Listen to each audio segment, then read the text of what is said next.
Hello and welcome to On the Curbs. I'm your host, Timo Albus Daly.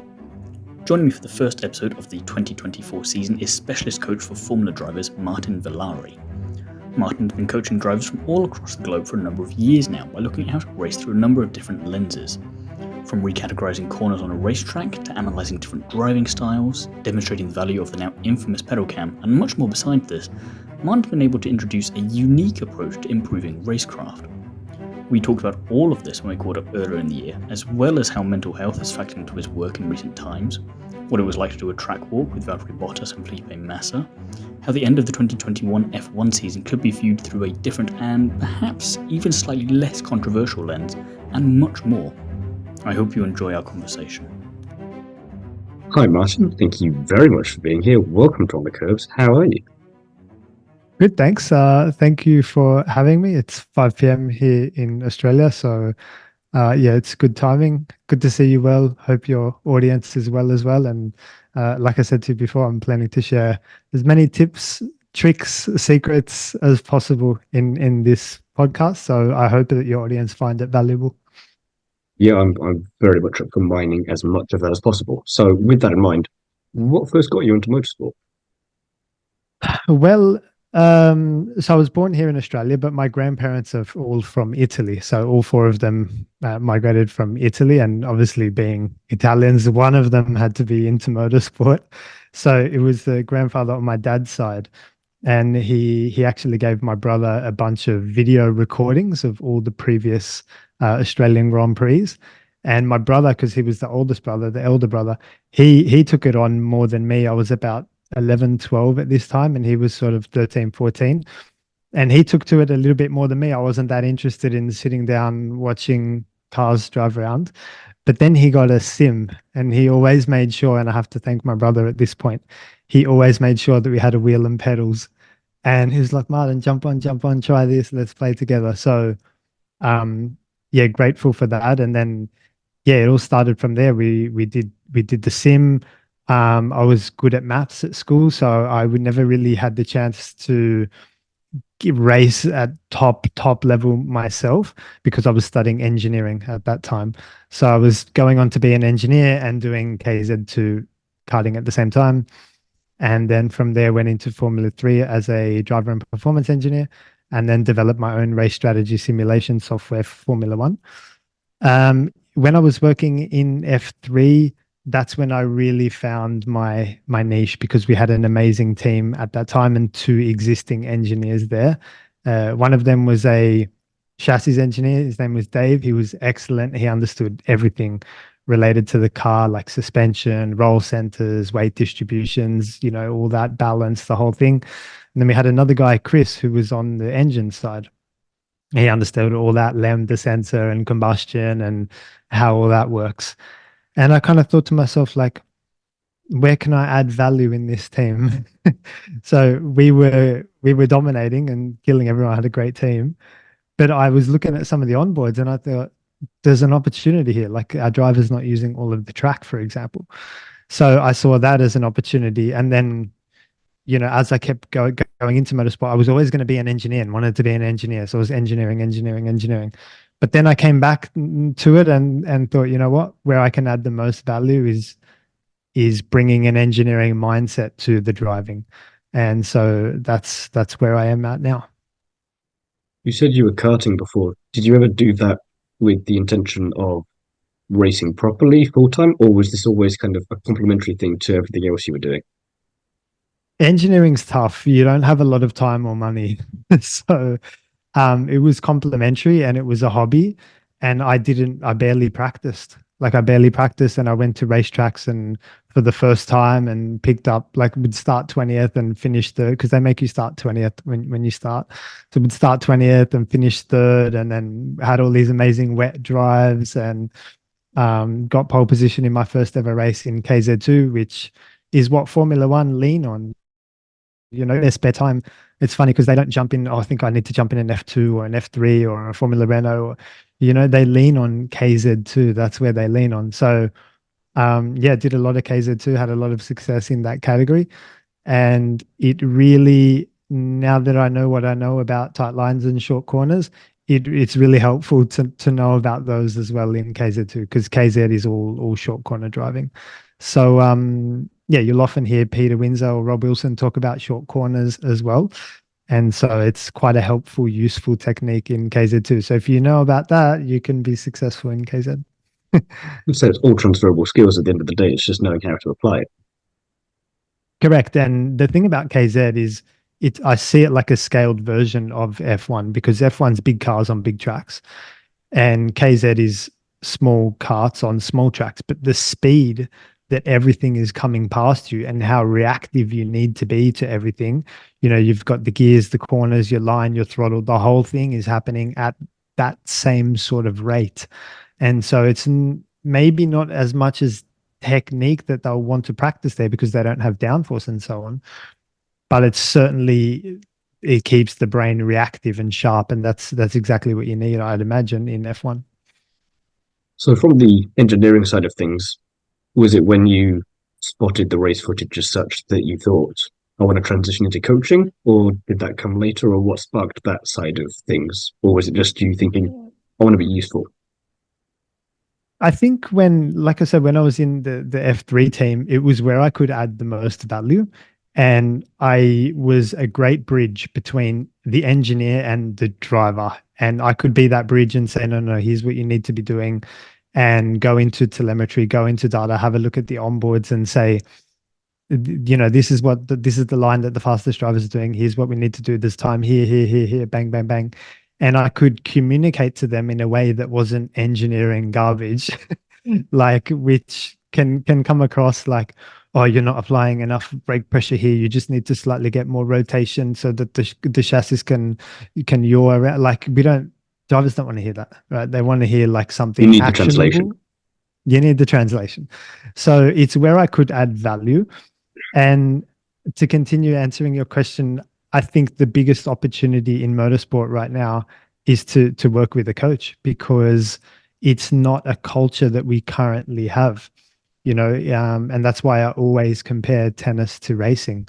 Unfortunately, it's just not, whether it's a driver's ego thing that they think they don't need it, or that because it's so much about the car as well, that they also feel like they're not ready for that. But for whatever reason, there's not a coaching culture developed. And I think together with the females in motorsport and what I'm doing, slowly we're bringing a coaching culture to the sport. And I always compare it to tennis and say, they don't have one coaches or two. They have a team of coaches. They've got a fitness coach, a mental coach, a technical coach. Roger Federer is my childhood hero. He had a coach just for his backhand, for one shot, like help me with my backhand. And that's the equivalent to me of a racing driver saying, help me in chicanes, because I'm struggling in that area. I need to work on chicanes. So that's the level of detail that they're at. We're nowhere near that. And so you look at what separates like an in-form Novak Djokovic to an in-form Roger Federer. It's something extremely small and in the detail. It's going to be the mindset, the little bit better technique, better strategy, better fitness. It's going to be just something there when they play a 5-setter. But if I say, well, what separated Max and Fernando last year? Like, it was quite obviously the Red Bull Honda. It was a good car largely. So we don't get to see like Fernando looking for that last possible edge of performance, because he's comfortably ahead of his teammate and he's never going to challenge Max. So in a way, he's sitting there going, what am I supposed to do here? So it's a great shame, but it's also beautiful in the sense that we can see it between teammates. So you could compare Oscar and Lando, could compare Carlos and Charles and Max and Checo. And between those two, and like when Nico and Lewis were together, we could see Nico going to all those little extra details about getting better sleep and working with a mentor and losing weight on his thighs to lower his center of gravity. And he would find a certain line down the straight that had the least amount of bumps so he could run his car closer to the ground. And he would do all these little things and improve his starts. And that's how he won the 2016 World Championship. So it was beautiful to see those details come out in our sport. But unfortunately, we don't get to see it often enough. It's Schumacher dominating, Hamilton dominating, Verstappen dominating, Alonso dominating. These guys are cleaning up like consecutive titles. And yeah, unfortunately, we don't get to see that. But I'm hoping that as the cars come closer and closer and closer, and Formula One looks for convergence, we then see improvements in drivers' awareness about coaching and the importance of it as well. Well, like you say, details matter, and I feel like you see more of that in the feeder series a bit more now because of the more or less identical machinery, and you see that which drivers are paying attention to details more than others because of how their performance turns around from one race to the next, especially over a multi-race weekend like they normally have. And I think you saw that a good bit when they had 3 races over a weekend, which was a lot. But you could see there was an interesting pattern sometimes to watch of like, so-and-so has managed to figure something out that this person also hasn't managed to do, and that's why they got beaten this time. But unique insights and analysis kind of one of your tricks of the trade, like we were saying there. And I'm kind of intrigued about how you got the ideas that you did in some ways, because one of the things you do is you go around the F1 tracks in reverse. What are you learning from that, for example? What are you getting from that? If we're going deep dive into details, what are you getting from things like that? Because recategorizing corner types, I can understand that, and I want to know a bit more about that. But there's some things that might be slightly less obvious. Okay, so to get to the corner categorization, which is the 7 technical corners that I have, and so far it's been really robust in providing drivers a technique and something to implement in those 7 corners. So before you get there, you've just got to see more corners. You've just got to see more corners. You've got to see as many types of corners from all around the world, front way, back way, normal direction, reverse, and go track, and just see as many corners. Once you've done that, then you can come across and say, okay, well, the technique that I was applying into the Suzuka chicane is the same that I'm applying into the Monza first chicane, second chicane, is the same that I'm applying into the Canadian final chicane, the same that I'm applying into the Tamburello chicane. Actually, hang on, what do these things have in common? They're all chicanes, and I find myself taking them with the same technique and referring to what I've seen previously. Do you know what I'm saying? So like Bahrain's turn 9 and 10 is that decreasing radius corner. And then it pops up again in Miami, which is a fairly new circuit. It's the exact same shape of corner. So you're going to implement the same technique there. You're so kind the of 7 looking for that technical limitless corners, moment where you just kind of take a step back and you see it all. correct. And you come across these corners and it's like, again, I liken it to tennis all the time. It's like playing the same shot. So you've got the forehand, the backhand, the volley, the slice, the serve, and the overhead. And your match is going to be comprised of these 7 or 8 shots. You're going to play forehands, you're going to play backhands, you're going to play slices. So in our sport, you're going to need to take chicanes, you're going to need to take hairpins, you're going to need to take decreasing radius corners, you're going to need to take S's when you come across them as well. So it's important you play those shots well. And to answer your question, in reverse, I get to see twice as many corners, and I get to see if there's any opportunity for me to add anything or any value across to those 7 technical corners. And it's interesting because bumps under braking now become bumps under throttle. So like there's a section in Spa as you come down the hill into the long corner of constant radius. It's 2 or 3 corners before Puon. And there's a bump under braking there. It's famous, like everyone knows it, but you don't really feel it because it's under braking. So the front of the car's loaded and you're turning in, you don't really feel it. It's not a problem. When you come through the other way, under traction, you've got no aerodynamics. You're trying to get the power down and you go over this bump and you realize like, oh, that's actually quite a big bump. So then it makes you think, should I actually try to avoid that in the normal direction? Like now that I know it's there and present, and just because I don't feel it under braking in the normal direction, should I maybe find another way through there, a better way through there? So it's great to look at the track you're going to be racing on from another perspective as well. The way I also like to explain it is like when you're in the gym and doing weights on your own, you don't really know how you look until you look at the mirror and go, oh, I'm actually not straight.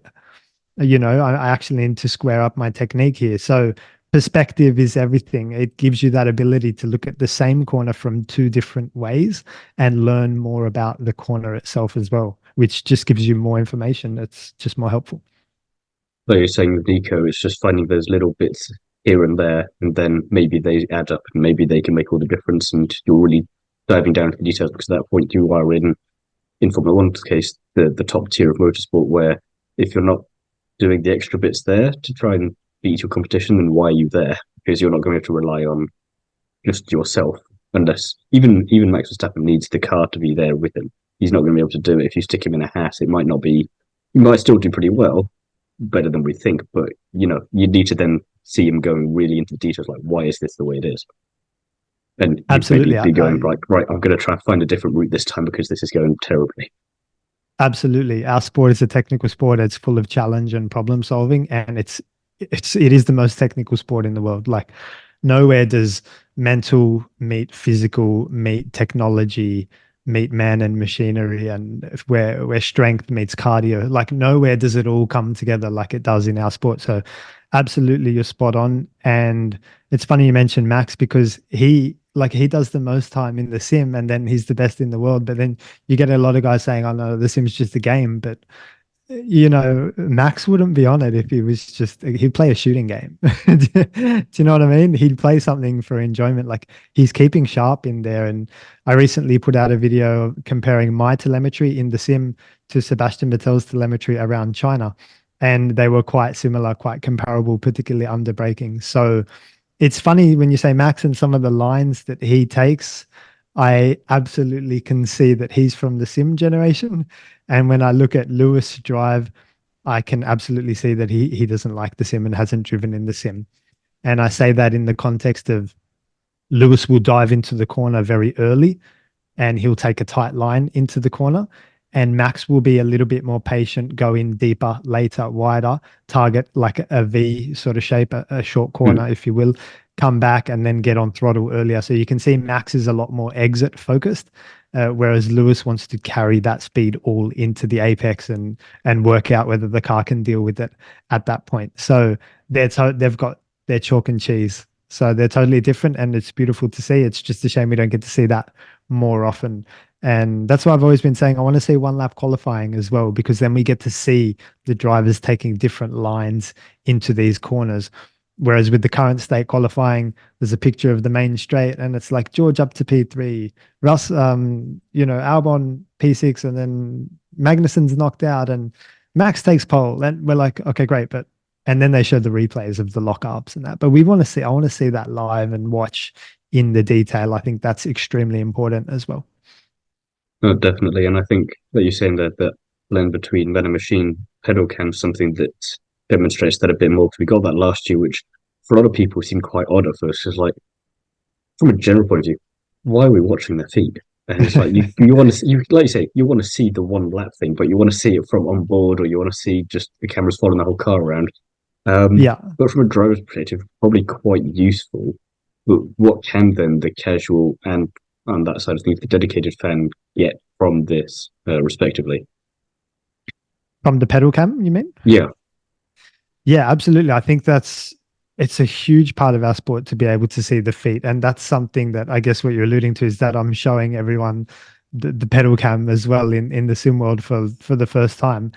And yeah, the steering's only half the story, and when the halo came in, I said like, fine, the halo, we need it for safety, but as long as I can see the hands, I'm happy.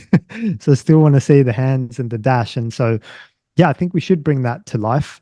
What can someone learn from that? I think it's a lot. Obviously, it's everything that's happening with the pedal. So the pressure, the depth as well. So like how fast you will introduce the pedal, but then how deep you'll introduce it as well. So I'm talking about braking here as well. So obviously in the high speed, high downforce, straight line braking into a hairpin, you're going to see a faster, harder braking introduction and then a gradual release as the turning starts.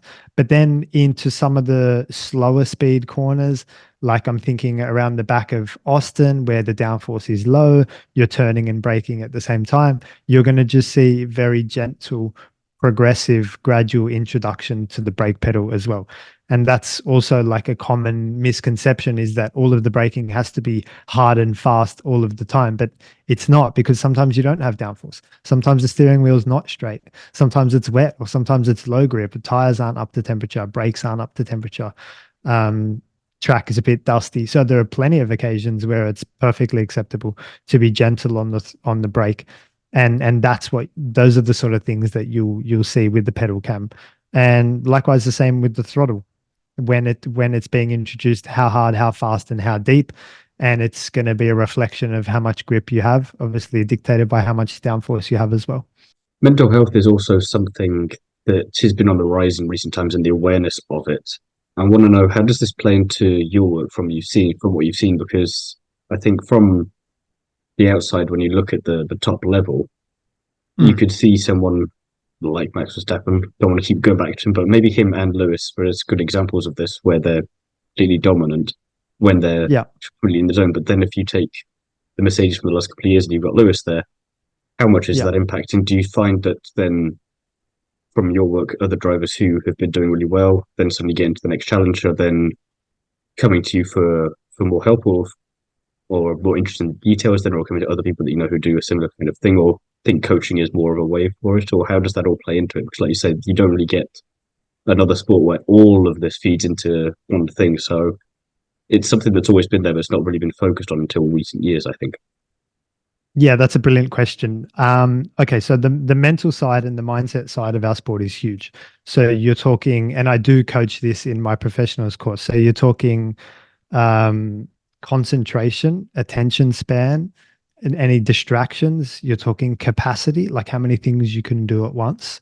You're talking awareness. So you're talking about being aware and mindful of how many cars are around you or track conditions or whatever. You're talking memory, like do you remember who started on what tire and where they could potentially be at this point in the race? So I coach mental performance from that side, and I also coach mindset. So when you go to a street circuit for the first time, what's your goal? What's your objective? How are you going to put together the best weekend? Initially, it's like I'm talking about maybe Monaco here, for example. Initially, when it's dusty, you don't want to stick the car in the wall on Thursday practice, because they practice in Thursday there. The mindset should be, let's just go out and clean up the track and have a look around. That's probably the best way to approach Monaco. So I coach mindset and I coach mental performance. Now, mental health is somewhere on the side, and I think that it's a truly personal goal to achieve mental health. So I think that you need to strike a balance in your life. So you need to work out, how many hours sleep do you need? How much sunlight do you need? What should your diet be? Who are the people you want to interact with on a daily basis? And do you tick all those boxes? Do you have time and balance in your life? Are you striking a balance, or are you not? I think that's when mental health can degrade. When you're saying, I don't have time for myself, and I don't have time to learn, or I don't have time to see my family, or my diet is struggling as a result of me traveling. And yeah, that's when the mental health side comes in. So balance will be extremely important. How Lewis would navigate not winning for a while after, having all of his success, I think it's healthy for him, because it gives him purpose now. It gives him a fire. It's going to give him a drive, and it's going to give him a direction. Like, I'm almost the greatest of all time. I've won 7. The record's 7. Michael's got 7. I've got 7. And now we've got this car that's not good. What a challenge. What an opportunity. I've got this young teammate. If I can get 8 now, I will be the undisputed greatest of all time. So I think that gives him a fire and a drive and a purpose.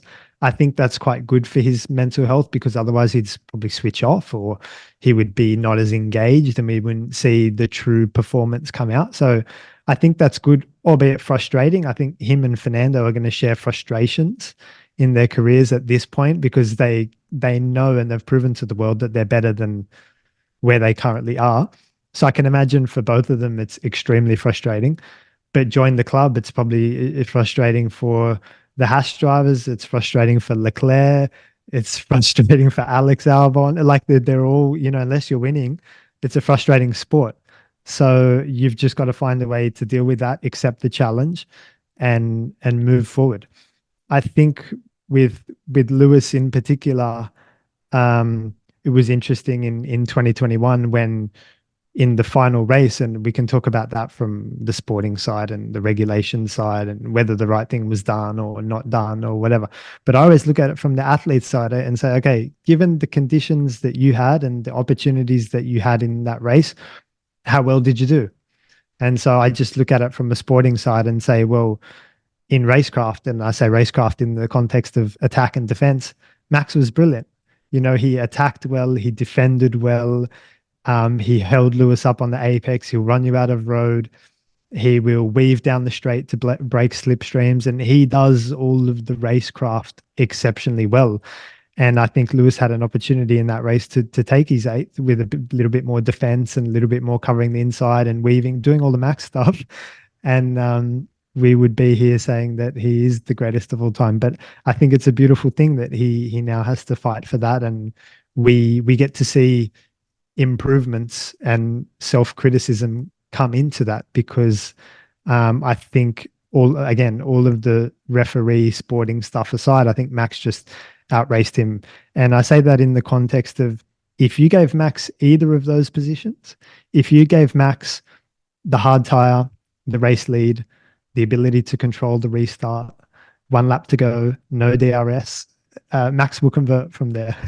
And if you give Max, with the position he had, the soft tire, the tire advantage as well, and 1 lap to go and no DRS, he converted from there. So I think Max was going to convert from either position, and because it was a test in racecraft where Max excelled. So yeah, challenging, exciting times for Lewis. I would love and hate to be him at the same time. Like you say, it makes the potential of the 8th title that much more satisfying, not only for him, but for fans as well, because you get to have not quite an underdog story there, but there's more of a narrative, whereas you don't want another 2023 where someone, not Max, but anyone just goes and does that again, because whilst it's impressive, it does carry on a little bit, especially in an era where you're supposed to be having these cars closer together and everything. So it proves an interesting kind of, how long do you, if you're one of the Haas drivers, or you're somewhere down the back, maybe, how long do you decide you want to stick with this? Because you've been promised that these cars are going to be getting close together, even though every team has their own approach to that. You're still thinking fundamentally, I should be at least getting somewhat closer, because you don't want to leave at just the wrong time then, and then it's the year after where everything finally comes through. And then there's like, trying to find that perseverance is always interesting to see who looks visibly tired, who needs a break, who's just going to leave and not come back, and who's just in it for the long haul, like Lewis.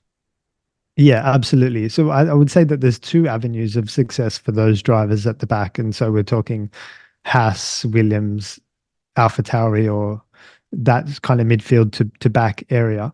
There's 2 avenues of success. One is the car becomes good and they can compete with the car, or they can just simply outshine and significantly outshine their teammate and get a jump forward. So like we saw Alex do that, we saw George do that. All the drivers at the front pretty much started at the back, with the exception of Lewis. I think Fernando started in Minardi. Max started in the Toro Rosso, and then was obviously his talent was recognized and he went to Red Bull. So Ricciardo as well back there. Charles started at Sauber. So there's plenty of opportunities for those drivers. If they are exceptional and they just completely destroy their teammate, they'll get a look. I think Alex is deserving of a second chance as well, because he's brilliant. And yeah, or the other way, like you say, the cars come good, and that's going to be a frustrating road, because Formula One historically has unfortunately never, or fortunately or unfortunately, depending which way you look at it, it's never been that. It's always been about the technology and continuous improvement and push forward and new parts and upgrades. And it's always been that relentless development race. So it would be a long shot to say that Haas could take pole in the first race. I think the best chance would be if Kevin. It would also be very on brand for Haas to do that though, at the same time, and then just that's where they peak for the season. Yeah, true. And but Nico Hulkenberg, I'm referring to, has taken poles in Williams, and he's done some amazing qualifying. So there's been flashes of brilliance. But if you do that long enough and consistently enough, the top teams will be watching. Hopefully, and they'll snap you up. So that's how the sport works. Yeah. Have you got a fun racing related story that you can share, either from your own racing days or from a driver you've helped? You don't have to name them, but I'm just wondering if there's any kind of stories that stand out for you. Funny racing stories. I was with Malaysia. I was in Malaysia with doing a track walk with Williams. I was meeting with one of their strategy engineers at the time, and we're doing the Thursday track walk together. And it was hot. It was Malaysia. So, and I'm from Australia, so I was okay with most of it. But I was walking with Felipe, and we sort of had Valtteri and his engineer. This was in 2014. We sort of had Valtteri and his engineer just in front, and Valtteri was struggling. Like, his shirt was so wet, and he was just struggling with the heat of Malaysia. Not struggling, but you could see that his body was obviously, he was sweating quite a lot. So I said to Felipe, like, and this is my mindset, like competitive mindset coming out. I said, tell him he's shit, tell him he's unfit. Tell him something, like, give it to him. So then Felipe goes, Valtteri, you have an oil leak. Valtteri's like, what do you mean? And he goes, you're sweating everywhere, man. And then, like, typical Valtteri, he just shrugged it off. He was like, yeah, that's fine. But I would say take more than that to rub Bottas the wrong way. I think it's just yeah, wrong country for that. exactly. And that's where, like, mindset and mental emotions come into it, and where it's, can you get a competitive advantage? Can you test the other guy? And then in Valtteri's position, how easily can you just Backhand it, essentially. disregard and backhand comments like that, and have confidence in yourself and your own ability to say, shut up, I'm good. I've heard stories of, like, Michael Schumacher staying in the toilet, like, before the race, when he was teammates with Nico Rosberg, staying in the bathroom in the toilet for as long as possible for the last second, knowing that Nico was out the front of the bathroom and wanting to go before the race, just waiting, just chilling, and then at the last possible second exiting and jumping in the car, such that Nico wouldn't have time now to go toilet and then jump in the car. So I've heard of stuff Does like sound that like a happening. Michael kind of thing to do, though. Just It's a harmless enough prank, but it's ridiculous how much of an impact that could have. That's so cruel. I would never do that. Like, yeah, but I mean, that's the lengths that people are willing to go to, and it came naturally to Michael, so he didn't need to be Yeah. coached for this stuff. But I would never coach for I thought you something meant the like that. pranks. But yeah, Michael, apparently he was a prankster, so it's a shame we don't get to hear from him and like his mindset and his approach now that he would have had all of that great career to reflect on. But yeah, I would never coach something like that or recommend something like that. But that's a reality of the sport, is that sometimes when two teammates are fighting for wins and world championships, and it probably served Nico pretty well, because he would have had to play some of those cards against Lewis a couple of years later.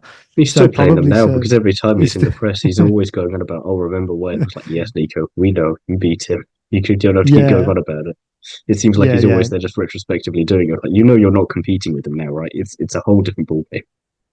Yeah, absolutely. So, but it's still in him, isn't it? So Yeah, it's still, you just can't resist. He can't resist. So it's obviously served him well. And when we talk about marginal gains and him against Lewis, he would have had to do all of that creative stuff to beat Lewis, because that's how good Lewis is. You've got to, that's the length you've got to go to. And it's really no surprise that he retired at the end of it, because it took everything he had and more to win. And it was beautiful to watch. Going back to you for a second, then, with all of the work that you do, I'm intrigued. What's the most common mistake you see from drivers today when you first start working with them? That's a great question. And there are a few common things that I see straight away that I need to clean up and cut out. It's funny because in all of my programs, I have 3 programs. So a beginner's program, an intermediate program, and a professionals program. And in all 3 programs, the racing line pops up. So there's the racing line for beginners, obviously open up the corner, carry good speed, get a good exit, and so on. There's a racing line for intermediates, where you're going to start using all of the track and take late apexes and do some short corners and tight lines.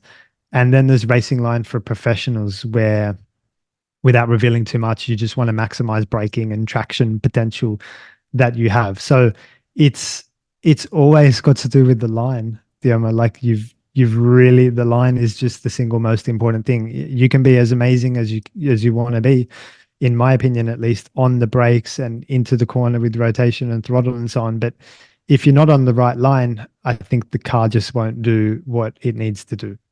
So that means you're either not carrying enough speed in and or not carrying enough speed out. So the right line is going to facilitate both of those. It's going to allow you to carry speed in and get on throttle early and carry speed out. And it leads me to the point really of short corners and tight lines. And you'll probably hear Rob Wilson and Peter Windsor constantly talking about short corners, short corners, short corners.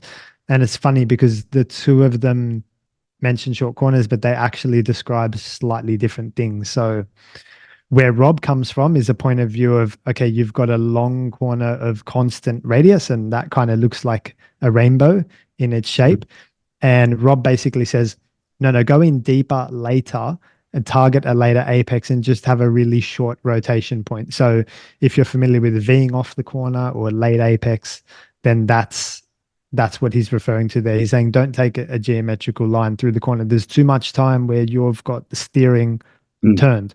Come in, bang, do the rotation and just open up the steering on the exit and away you go. So condense everything down to a small rotation point. Whereas when you hear Peter talk about short corners, what he actually means is that you're a car width inside the racing line, and you just come in from a tighter line. So you need a significant track width in order to do this. So think about Malaysia, for example, the second last corner in Malaysia, or the last corner, the hairpin. It's very common, conventional for the driver to go all the way to the edge of the track and then sweep in. But over a race distance, you're driving extra meters, and that damages your outside front tires or even outside rear tires. So you're going to have this in Paul Ricard as well. You would have seen with Leclerc, he actually ran out of rear tires in 21, was it, when he had that crash from the lead? 22. Yeah. So there's an opportunity where you can come in a little bit, drive a tighter line, drive less meters, and it's not necessarily the fastest on light fuel with soft tires with high downforce, but over a race distance, and when you're looking for consistency, then you can drive tight lines. So to answer your question, it always comes back, for me at least, to the racing line. Sometimes I see a lot of drivers brake and turn into the corner at the same time, so the two are really like connected. So yeah, like they'll apply the brake and immediately the hands go into action. And I say, whoa, hang on, just slow everything down, because if we turn in too early and we commit to this corner and we pin ourselves up against the apex, we're kind of stuck. Like, we don't have options anymore. Whereas if we just do the braking in a straight line, glance the corner, have a look, and then slowly start to introduce steering and just wait a little bit, just wait for that ideal moment pick when we're everything going out to a bit go longer and just see if there's anything Correct. extra that you can be garnering from the situation. Correct. Absolutely. So you in that braking phase and that initial turning, you're actually getting information back. You're getting a feeling for the road surface. You're getting a feeling for the grip. You're getting a feeling for, when am I actually going to put this thing into the corner? And that's helpful. And that allows you to be more consistent. And then once you do rotate, you come on early with the throttle and bang, away you go. So I try to teach drivers, like, don't brake and commit to the corner, because if it's wrong or early, you're stuck. So yeah. I'm thinking about the corner in Suzuka, just after you come under the bridge, then you have that left-hand turn. I think it was the race we had last year there, where you saw, just as you was talking about that, the different approaches with the racing line there and how you commit more on one side than the other. I feel like you saw a lot of that in 2023 with different drivers trying different things, and can't remember which two drivers it was now, but it was someone chasing the other, and the latter was doing what you were saying there, like, take your time with it and then see, whereas the bus was committing too soon. And it just wasn't working for them at all. And they were wondering why they couldn't get past. And it was just quite funny, because they'd be going deeper into the corner. But then obviously they just have all these options, and then you just see the speed away, like how they were so close to getting them, but they just can't get that last bit, and they don't seem to be realizing that they need to approach the corner maybe in a slightly different way. Yeah, correct. Yeah, absolutely spot on. And you need to respect the braking zone. So give time and dedicate time to that braking zone, and just feel the grip, as you come off the brakes, start to turn, and then wait for your moment for when you're going to actually give it that last turn into the corner, which is where all of the rotation happens. So yeah, that's particularly helpful in long corners, because you've got longer braking zones and into hairpins and so on. There's some corners where you can't necessarily, like, you don't have that much time. Like, think about Tabac in Monaco, that fast left-hander after the Nouvelle chicane, you pretty much got to downshift and go. So that's just one of those corners. And it's similar to Hungary turn 4. Just after the first sector line, you go up the hill, you've got that bang, that quick left-hander. So in those corners, yeah, in those exact correct, it's knowing like when do I need to be patient and progressive, and when do I have downforce and I can just flick the car in and it should be fine. And the corner is like a corner, but I'm just approaching this straight at a different angle, basically. Correct. Absolutely. You really need that awareness, because there's slow speed corners with low downforce and steering and low tire grip, and there's high speed, high downforce, high grip, steering wheel straight, and they're two totally different techniques. So you need to be aggressive and firm when you need to be firm, and you need to be soft and subtle when you need to be soft and subtle. And so a lot of the modern day tracks combine both. So I'm thinking about Austin here. And Suzuka, as you mentioned, they've got like the fast S's in the first sector. And then like at the back of Austin, there's all that delicacy, like delicate driving at the back end after the long straight. So a lot of circuits are beginning to combine both now as well. I'm thinking of Miami, there's a fast first sector, and then there's all that technical stuff down the back. So yeah, the modern day circuits are really trying to poke holes in either car or driver somewhere in order to see a separation. I'm intrigued. If you could go back in time and be a driver coach for any driver, who would you want to be involved with and why? That's a great question. I'd always like to work with someone I can add value to and help. So the first one that comes to mind of recent time is probably Daniel at McLaren, because it still confuses me to this day.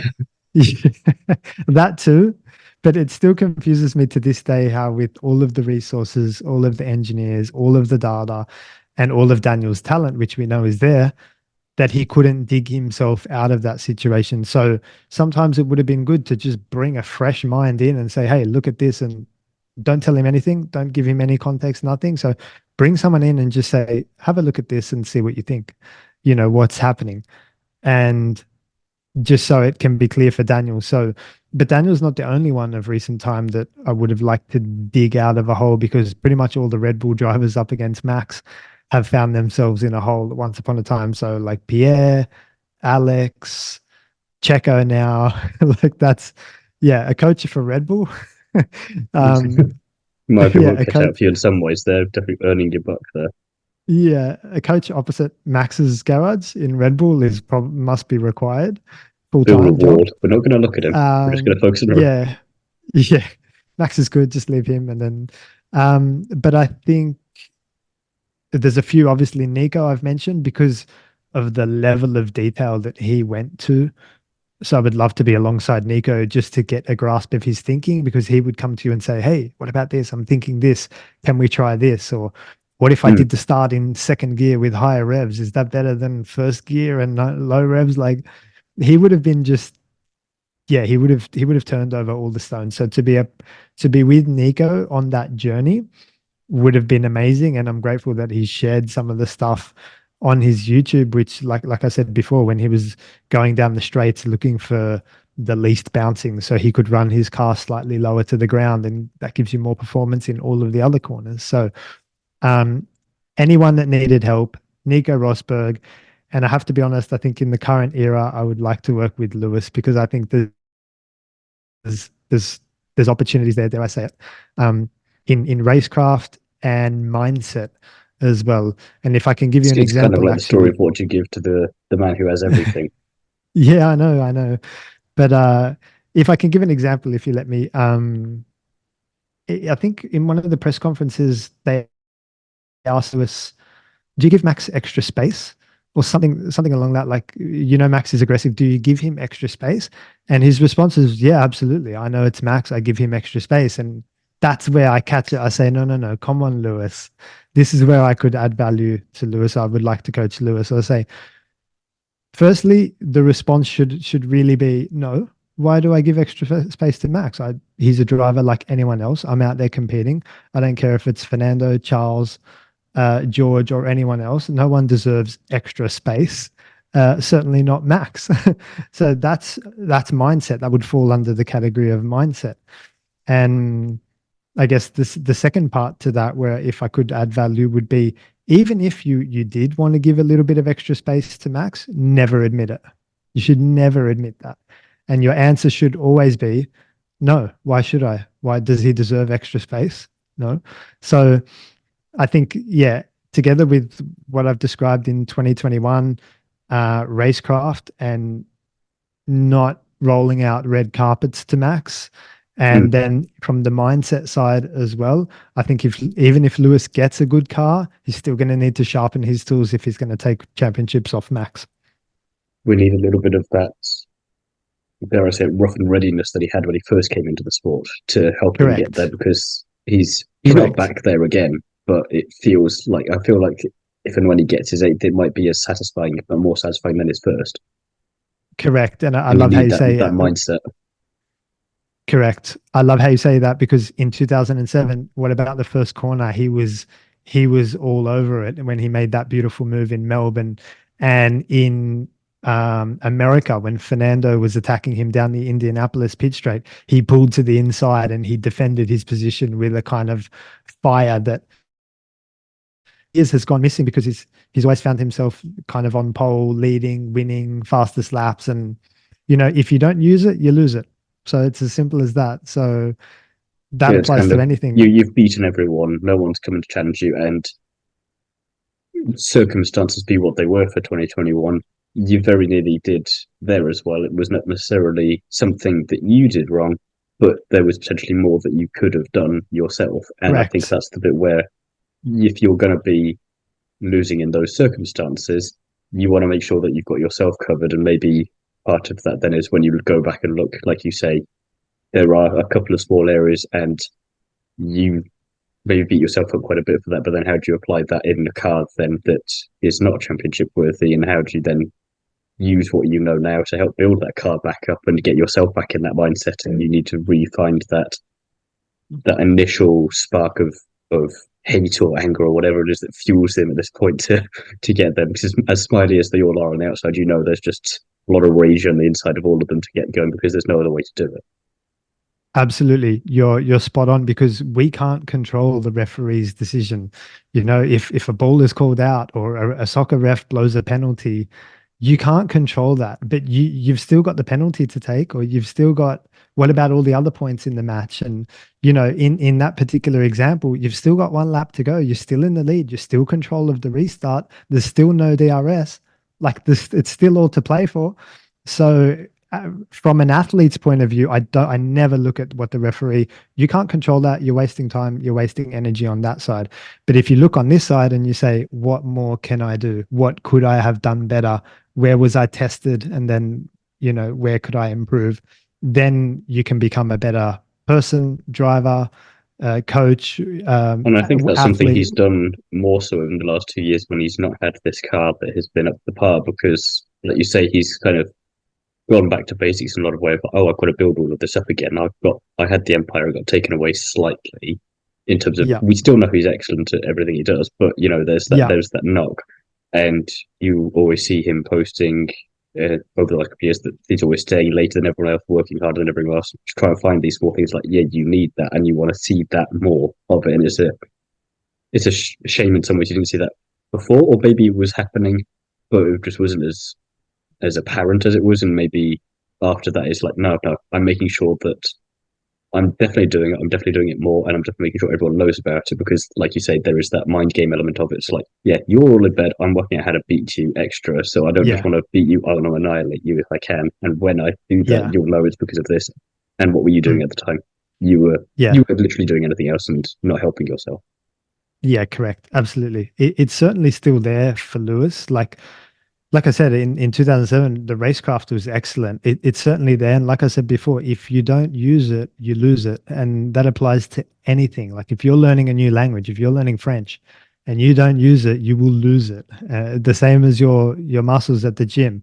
If you don't train them, you will, exactly. So, and I say this in the context of Lewis's racecraft. He hasn't had to use it. And you compare that to Fernando. His racecraft is amazing because he's been battling people like for the last Yeah, 15 he's years in that weird in the sweet midfield. spot if he doesn't have to worry about his teammate, so he can just get on with battling everyone around him and knowing that when he does come up against a teammate, if he ever does, then that'll be easy Yeah. enough for him. He gets the extra boost there because you're beating your teammate so easily, and then you can go off and Yeah. play with the big boys.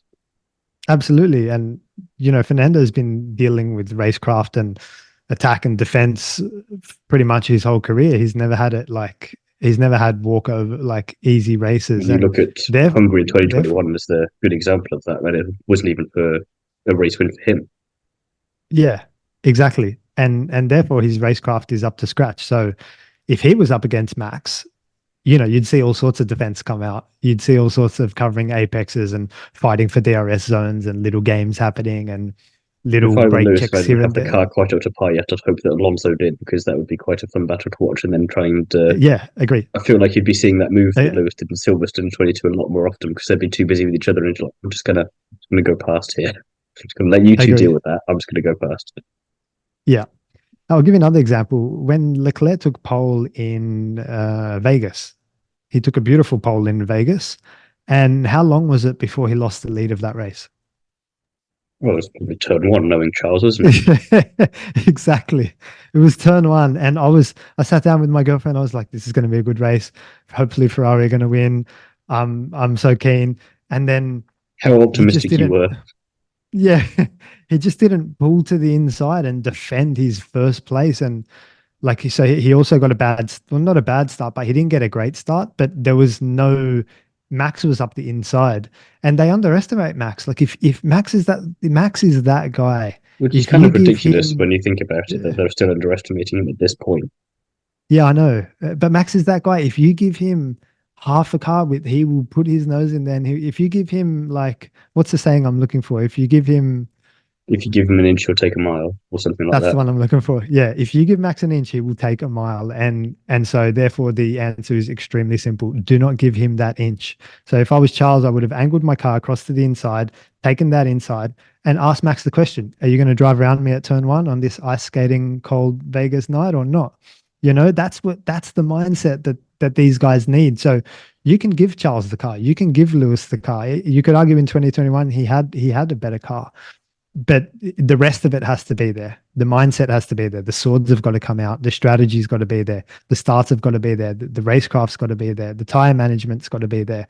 The fuel saving, the whole thing has to be there as well. So, yeah, I would have loved to have seen Charles defend that. And there's been a few times in Austria at the top of the hill in turn two, sorry, where Max has got up the inside, and I watched and I'm like, they don't learn defense in karting or what?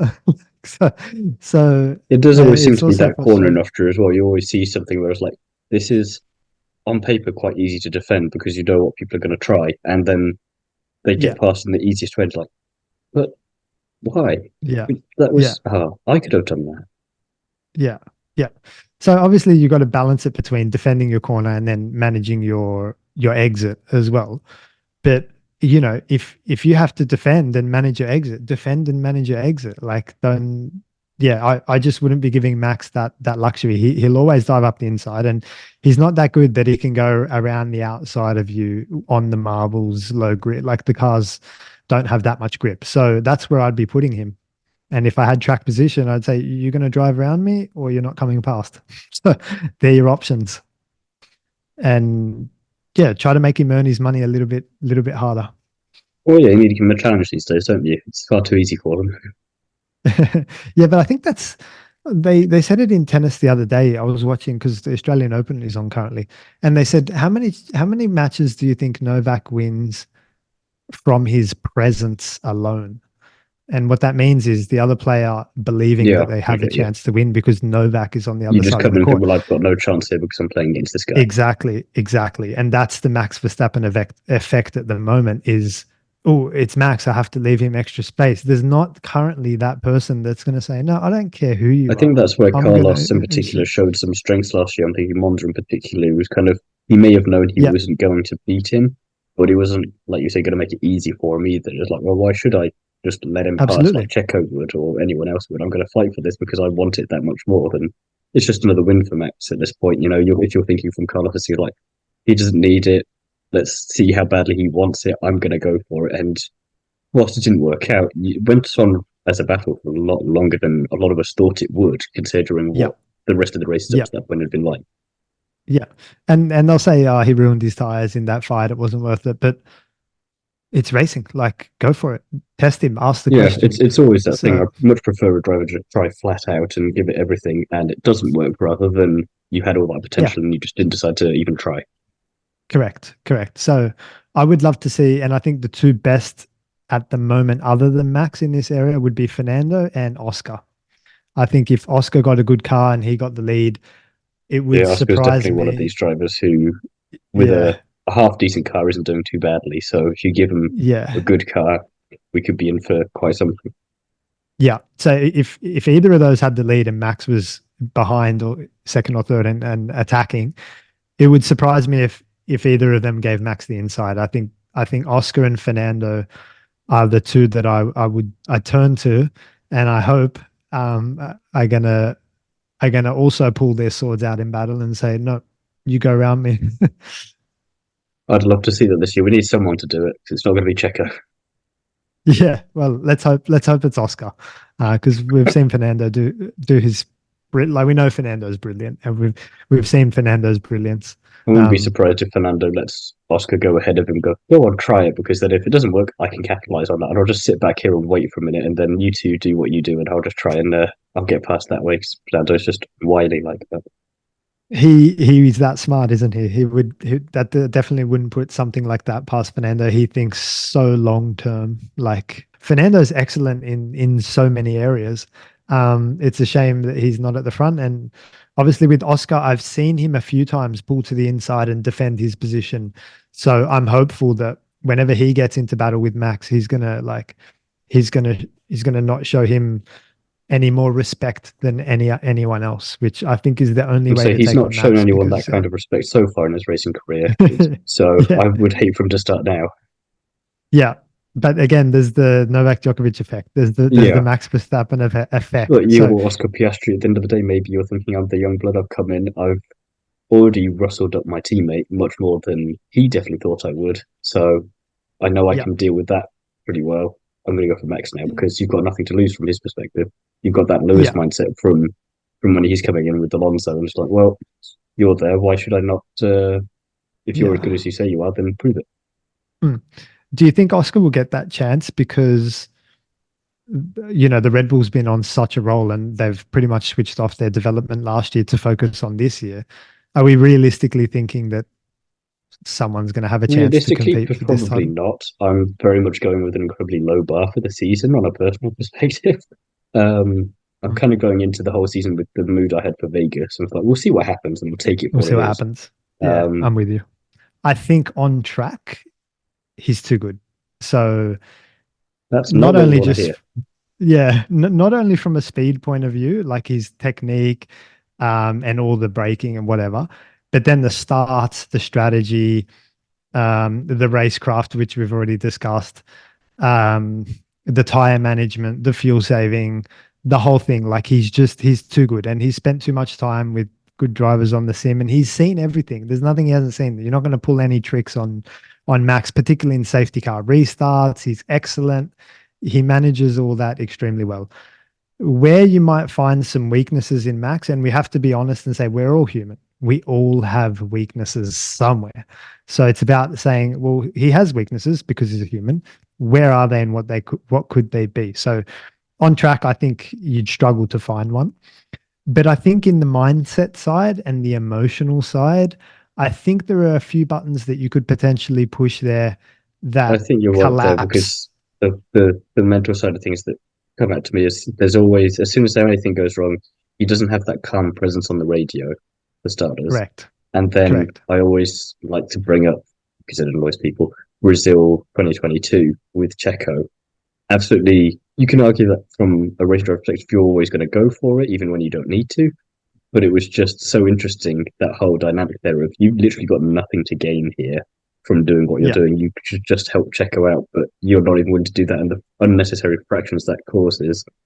If you've got a different teammate in there, if it's Daniel or someone, maybe they would be more capable of exploiting that long term, because it's kind of, we never really got the juicy details of that we wanted to. It was all just they've spoken, it's all fine, it's all good, but it's like there's traces of it there, and it's just like you don't need it to go very wrong. You just need a little bit of something, or for him to think there's something, and you need the right person to jump on it. Correct. So you have to look back at Max's Formula One career so far and say, what annoyed him, what really got under his skin, and then how did that impact his driving? And I think if you look in that direction, you might find a few weaknesses, and that's when you got to ask yourself the question, as a professional driver competing against Max, how can I do more of that? How can I keep pushing that button so that Max can't control his own emotions and mindset, and all that beautiful racecraft and all that falls apart. So it's not easy to do when the car's so strong, but there'll be opportunities. And again, this is where I say potentially Oscar, because he's the total opposite in that area. Oscar is extremely calm. He's very emotionally in control. He's also extremely smart. He's like half an engineer, as I hear. I think Oscar's got all of that emotional management and mindset more under control. Is he as brilliant as Max in all of the on-track stuff? To be confirmed. Doesn't necessarily need to be, though, at the same time. If you've just got enough of everything else and you can exploit stuff in the right way, then you've seen this with other drivers in other world championships where they've only got one, maybe. It's like, you'll need to look at Nico. If you can get it all done together once perfectly, then once is enough. It's like, you might have a spotless record, but I beat you this one time, so just remember that. Yeah, correct. But that's true, absolutely. But Oscar's going to have to get himself into a position where he can then, that's all that's left is the mindset between the two, and he can then do some work over there. Whereas, if he's kind of always that 3/10 off, let's say the cars are equal, if he's always that 3 or 4 tenths off, then you're not really in a position to be able to push those buttons. So you've got to get in there and start competing for poles and wins, and then push the buttons. Yeah. And then the whole thing falls apart. So there's an opportunity for some of the drivers, and there's something for Max to potentially think about, okay, how can I work on this and improve my mindset and my emotional control, because that'll give him more consistency and more stability. A couple of fun questions just to finish off then. So we did go on a bit of a tangent, but that's always good. I'm always happy to do that. So first of all, would you always rather move from place to place and never settle, or live in the same place for the rest of your life but not be able to travel? Well, it's a big question. Probably a balance, unfortunately, is like ideal. I got to choose one. So always move from place to place. Probably always move from place to place, because we're humans. We're built and designed to move and explore. And I think the world's a beautiful big place. So if I had to choose, would be always moving from place to place, though.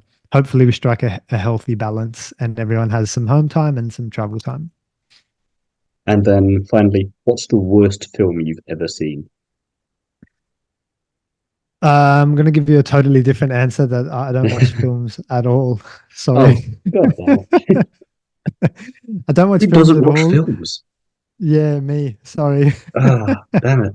Well, that's... I don't watch films. The last film I saw would be Rush Hour 2001. So is that the year the film came out, or the year you saw it? I've seen it a few times since then, but that's he's not watched the films since 2001. So, we've got a whole different headline. I just think there's so much, like, your life can be the film. You can go out and make your own. You should be the main character in your own life. And I'm not saying that to convince you or anything, but that's my mindset. I'm like, why am I watching someone else's story? Why don't I go out and do something? So I'd rather make my own. That's all I'm saying. But yeah, I get Absolutely. your point. I'm sure. I'm sure there is. I'm sure there is. So, sorry, I don't watch movies. So there's a fun fact for you. Well, to kind of quote another show on that bombshell, we're going to leave it there, I think. No worries, Theo. Thank you for the chat. Great chat. Learned something. No, my pleasure. And I wish you best of luck with everything that you do for the rest of 2024. Likewise, wish you the best in 2024. Thank you again to Martin for taking the time to chat. Wishing him the best of luck for everything in 2024. Details of where you can find both Martin and I on social media and everywhere else will be in the description of this episode, so do go and check that out. Thank you for listening, and I'll see you again soon.